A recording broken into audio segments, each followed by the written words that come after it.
Hi, welcome to Mat Time, where we talk about everything early childhood. My name is Peter, and today I'm interviewing Charles Pascal from the University of Toronto, also on the board of many of the world's leading early childhood organisations, honorary doctorates, so many awards I can't list them all, and proudly a Storypark advisor. Hi, Charles. Good to see you, Peter, and thank you for your living obituary. You're supposed to end that kind introduction by saying, "Let us pray," but I'm still here. So, Charles, can you tell me a bit more about some of the things you've been working on of late?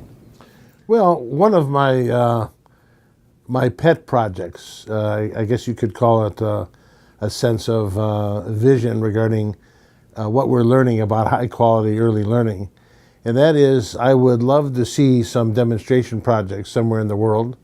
We're doing some work in Montreal, Quebec, and in Canada, where we had a seamless 2 years old to 18 years old seamless Institute of Learning. We're learning a lot about the importance of curiosity-driven, play-based curriculum and pedagogy, and the importance of intentional leadership of young children in our early learning environments around the world.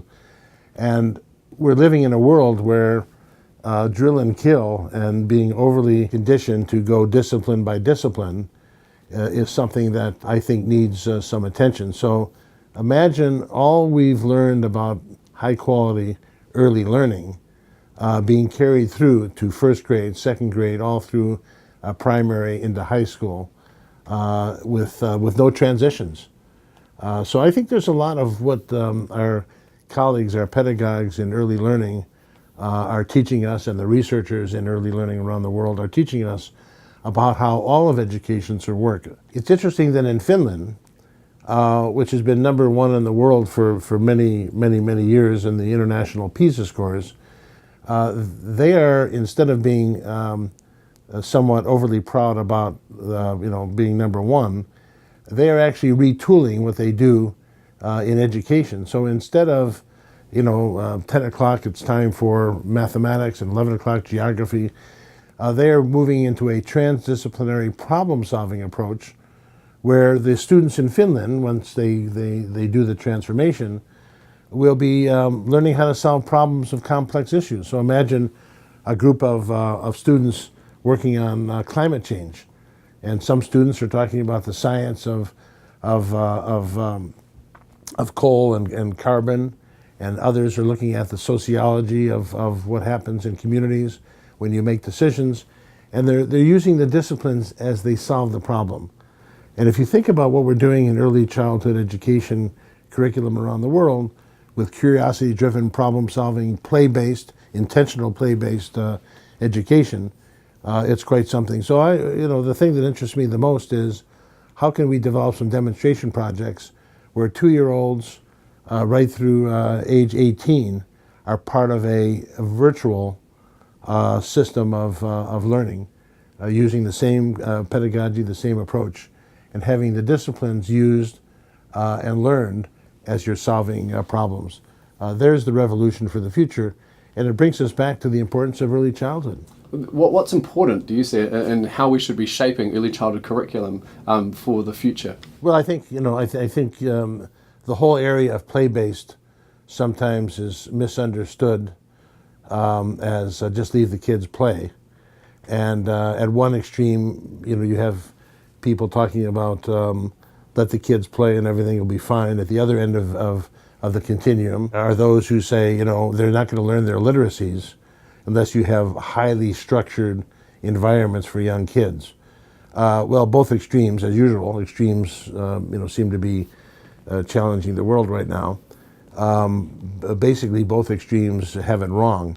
It's creating an environment where young children are going to be at play, problem solving, but there'll be intentional guidance on the part of a pedagogue, asking certain kinds of questions. Imagine a 4-year-old at a water station, and she's got a large container of water, and she's pouring it into a smaller container, and she watches the overflow. And there's a pedagogue nearby to say, what do you think's happening?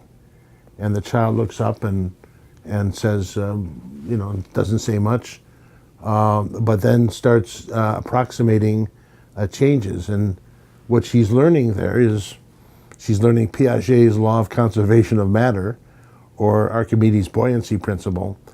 But the amount of principles that she's learning, the amount of literacy she's gaining about physical mass, and how it translates when you're doing this kind of thing. So the pedagogue is there to organize the environment, to ask questions, to have little mini dialogues with the children about what they think they're seeing.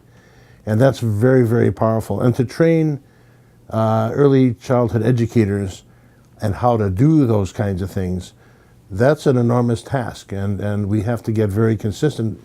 When we talk about the power and the impact on high quality early childhood education, on social emotional outcomes, on cognitive outcomes, and economic return on investment and things like that, we're talking about high quality. And if you don't get the high quality right, the rest of it is nonsense.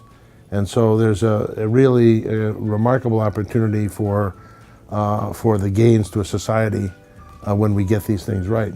Now, it's also important to understand